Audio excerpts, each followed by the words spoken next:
So the first phase, he's gonna charge at you once in a while.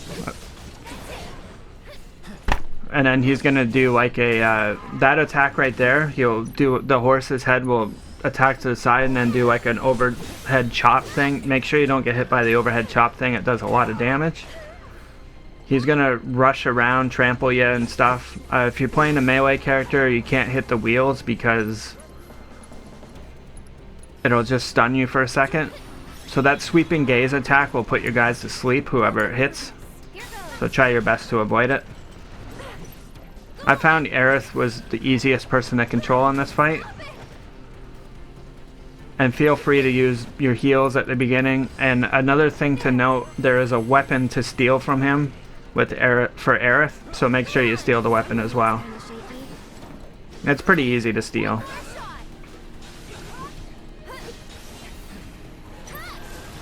So that gaze attack is the thing that will put you to sleep. So keep haste on everybody. Make sure everybody stays healed for the first phase.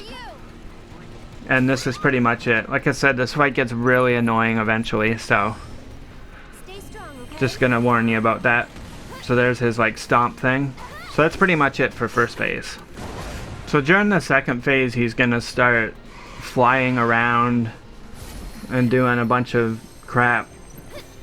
But the big thing to note here is he'll cast Reflect on all your characters.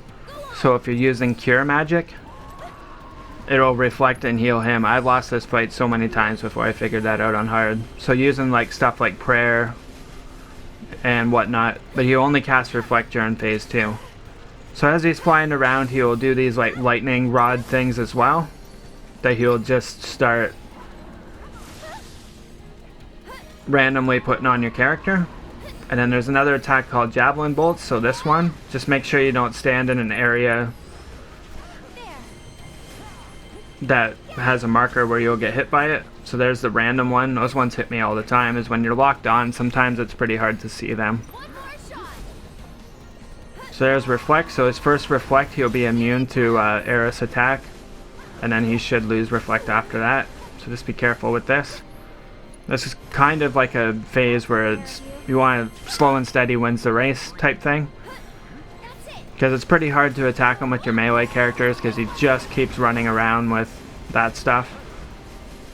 I found with the Javelin Bolts too, if you stand underneath him, he doesn't really have any targets under there. It's more like if it's in front of him.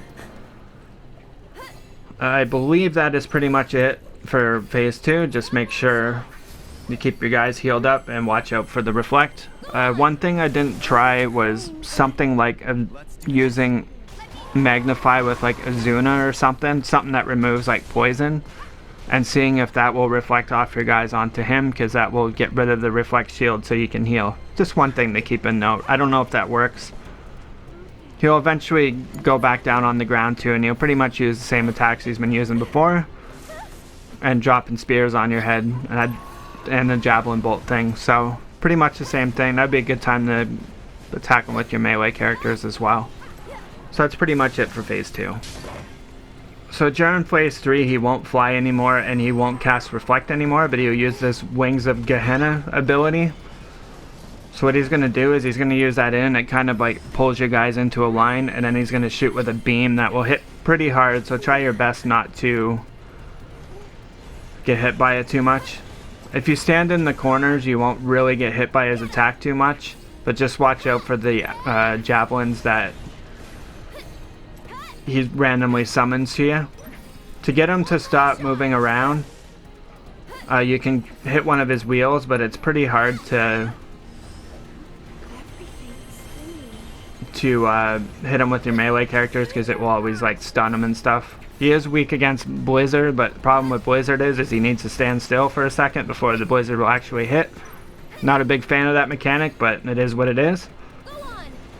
If you have Shiva equipped for your summon, this would be a good time to use them. I would say wait for him to get a little bit lower than this, but you can summon her now as well. I'll take care of you. Because he's weak against ice and stuff. But Shiva has problems hitting moving targets as well, like most things. So it makes this fight really annoying. So just watch out for his attack thing there. You hit one of the wheels, like I mentioned before, to stagger him, and that's pretty much it for the fight. It's really annoying, really long and tedious. And yeah, that's pretty much it. So as we get near the end of the fight here, like I said, I got Shiva going. She'll do her big attack, hit him for, I don't know how much, like 7,000 or 8,000.